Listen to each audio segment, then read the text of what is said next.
Fear lurks in the shadows of our minds. Our hearts race, our bodies freeze, and our minds spiral into chaos. In the world of horror, fear is the driving force, turning our nightmares into reality, tormenting us in the dark. But what if, instead of running from fear, we learn to confront it head-on, to understand it, control it, and ultimately rise above it? That's where the ancient philosophy of Stoicism comes in. Stoicism teaches us that fear is merely an illusion. It is not the external events or monsters that frighten us, but our interpretation of them. The true secret lies in recognizing that power is within us. What if we applied this philosophy to the core of horror? As Marcus Aurelius once wrote, "If you are distressed by anything external, the pain is not due to the thing itself, but to your estimate of it, and this you have the power to revoke at any moment." In horror, we fear the unknown, whether it's a shadow creeping across the wall or a monster hiding under the bed. But for the Stoic, this fear of the unknown is wasted energy. The monster may exist,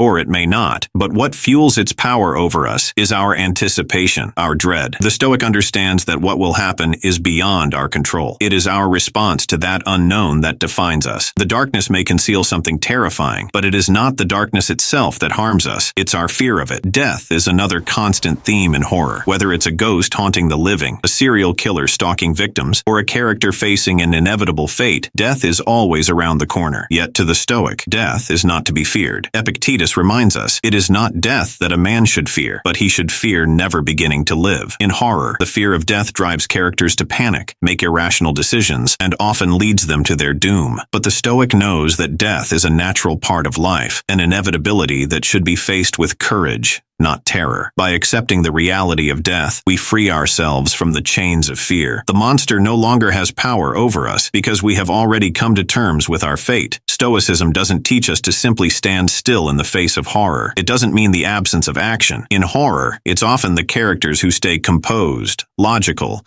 and in control of their emotions who survive. The Stoic hero doesn't panic in the face of a nightmare. They act. In the moments when fear could paralyze others, the Stoic remains calm, knowing that only reason and virtue will guide them through the darkness. In the world of horror, fear is merely a test of character, of resolve, of how one chooses to respond to the inevitable terrors of life. In a world full of horrors, real or imagined, the Stoic teaches us one key lesson: to confront fear with reason, to embrace the unknown with courage, and to face death with peace. For in the end, it is not the monster outside that matters. It is the monster within, our fear, that we must conquer. Fear is nothing to the Stoic,